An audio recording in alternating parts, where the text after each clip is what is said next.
ఉండేవాడు. సో తను చాలా బద్ధకంగా ఉన్నాడనమాట, చాలా లేజీ.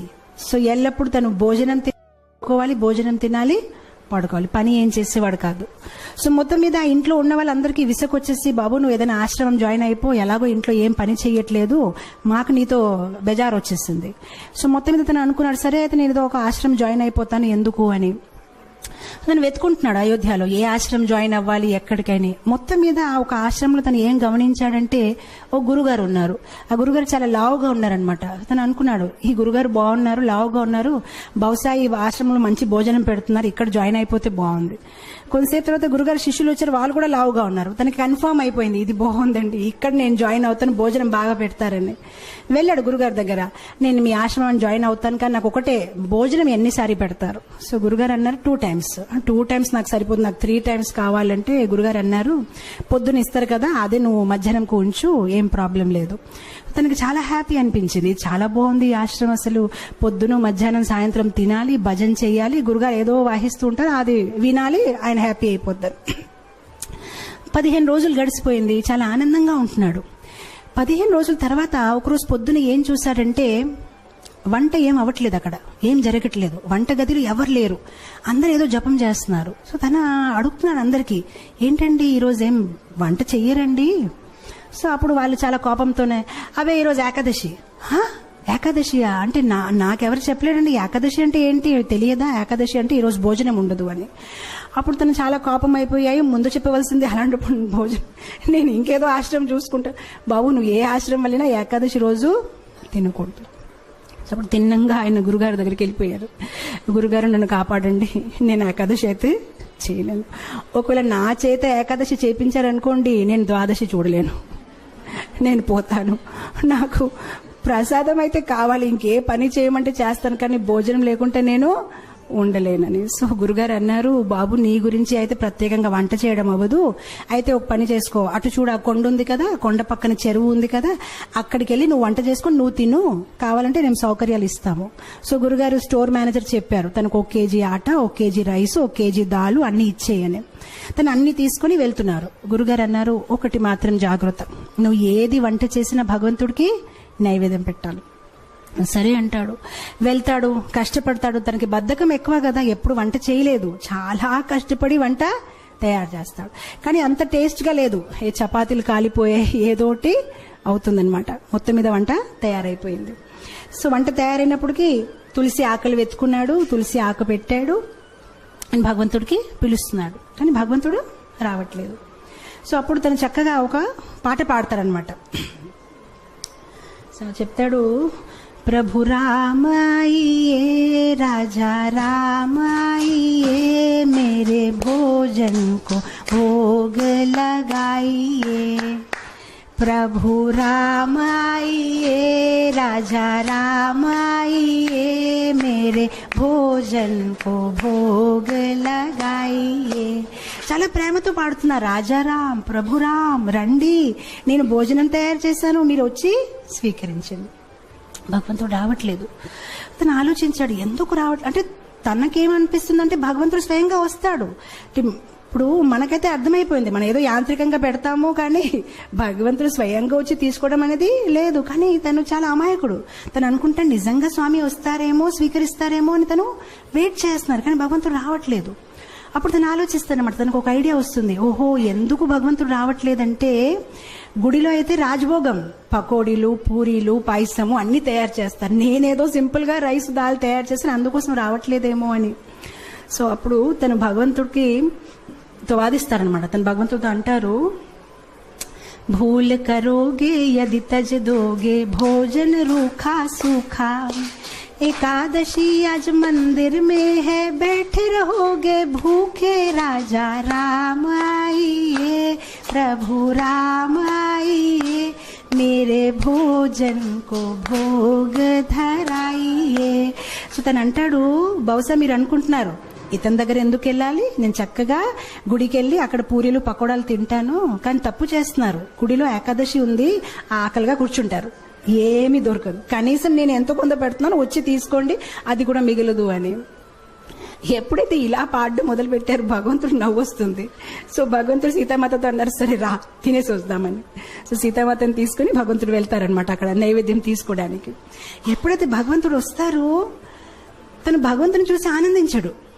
తను సీతామాత వైపు చూసి ప్రసాదం వైపు చూస్తాడు, సీతామాత వైపు చూసి ప్రసాదం వైపు చూస్తాడు. తను ఆలోచిస్తాడు, నేను ఒక్కరిని పిలిస్తే ఇద్దరు వచ్చేసారేంటి.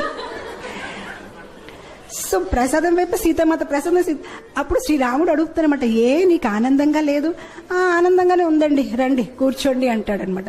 మనసులో ఆలోచిస్తారనమాట, ఒక్కరిని పిలిస్తే ఇద్దరు వచ్చారు, సరిపోదేమో భోజనము, నాకు వీళ్ళు ఏకాదశి చేపించే ఉంటారేమో ఈరోజు అని.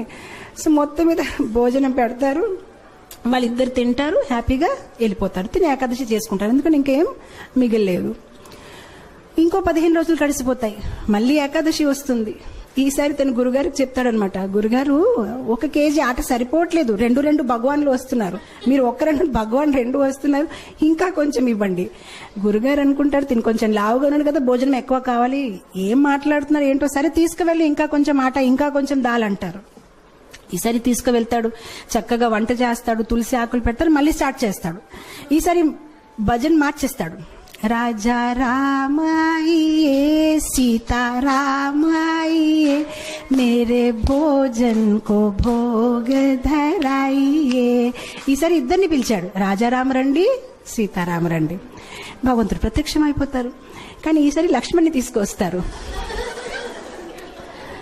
సో భగవంతుడు అంటారు, నీకు ఆనందంగా లేదా? మేము వచ్చేసామంటే ఆనందంగానే ఉందండి, కానీ లక్ష్మణ్ వైపు చూస్తారు, ప్రసాదం వైపు చూస్తారు, లక్ష్మణ్ వైపు చూస్తారు. ఇద్దరిని పిలిస్తే 3 వచ్చారు. ఈసారి కూడా నా ఏకాదశి అయిపోయింది, నాకేం మిగలదు అని.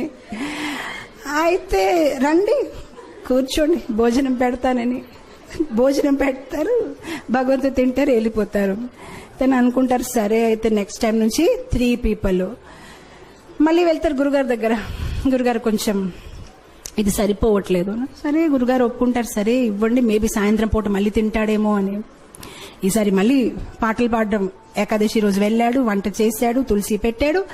రాజా రామాయే సీతారామాయే లక్ష్మణ్ సాథ్ లాయియే మేరే భోజన్ కో భోగ్ ధరాయియే.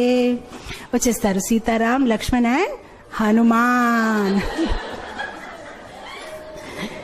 ఇతను మళ్ళీ భోజనం వైపు చూస్తారు, హనుమాన్ వైపు చూస్తారు, భోజనం వైపు చూస్తారు, హనుమాన్ వైపు చూస్తారు. ఇదేం పద్ధతి కాదు. 1 పిలిస్తే 2, 2 పిలిస్తే 3, 3 పిలిస్తే 4. శ్రీరాముడు మళ్ళీ అడుగుతారు, నీకు సంతోషంగా లేదు? చాలా సంతోషంగా ఉంది, రండి కూర్చోండి అంటాడు, భోజనం పెడతారు.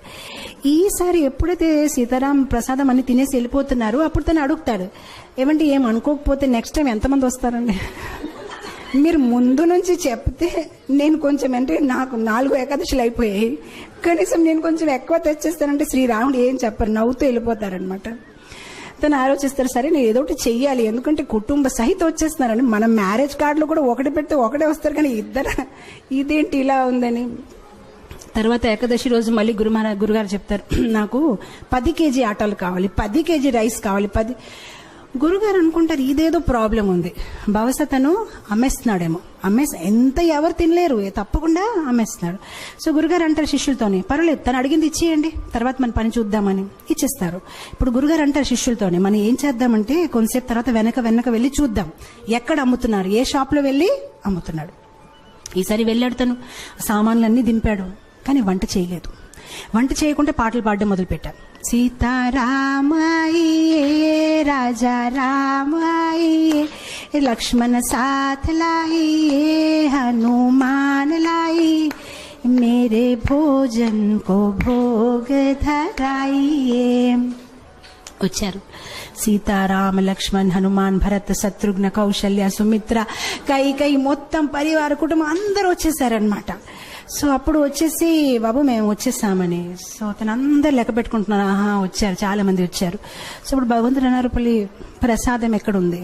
సో అప్పుడు తిని అన్నాడు, నేనెందుకు వంట చేయాలి, నేను చేస్తాను, మీరు తినేసి వెళ్ళిపోతారు, నాకేది మిగలదు, అదిగో అక్కడ ఉంది, మీరు వంట చేయండి, తినేసి వెళ్ళిపోండి, ఎలాగో నాకేమీ దొరకదు, గత కొన్ని ఏకాదశి నుంచి నేను ఏకాదశి చేస్తున్నాను, అక్కడ ఉంది, వంట చేసి తినేసి వెళ్ళిపోండి. ఇంకా తనకి కోపం వచ్చేసి చెట్టు కింద పడుకుంటాడు, ఇంకా లాభం లేదు, వీళ్ళు ఎప్పుడు చెప్పినా మొత్తం కుటుంబం తీసుకు వచ్చేస్తారు. సో శ్రీరాముడు అంటారు సరే అయితే. సో శ్రీరాముడు కూరగాయలకు వస్తున్నారు, సీతామాత వంట మొదలు పెట్టారు, లక్ష్మణ్ కర్రలు తీసుకొచ్చారు, హనుమాన్ పండు తీసుకొని వస్తున్నారు, అందరు బిజీ అయిపోయారు. ఆయన ఎప్పుడైతే సీతామాత ఇలా వంట చేస్తున్నారు, దేవతలందరూ కూడా కింద దిగిపోయారు, ఆ ఋషులు మునీలు అందరూ చాలా హడావిడిగా అయిపోయింది. అక్కడ వంటలు అవుతున్నాయి అనమాట, ఎంతో మందికి వాళ్ళు కుకింగ్ చేస్తున్నారనమాట. అండ్ అదే సమయంలో అక్కడ గురుగారు వచ్చారు శిష్యులతోని, అంటే చూద్దాం ఇతను ఏం చేస్తారని. కానీ గురుగారికి ఏమీ కనిపించట్లేదు. ఆయనకి ఎలా కనిపించిందంటే చెట్టు కింద ఇతను పడుకొని ఉన్నాడు, ఆ సామాన్లు అక్కడ పడేస్తున్నాయి.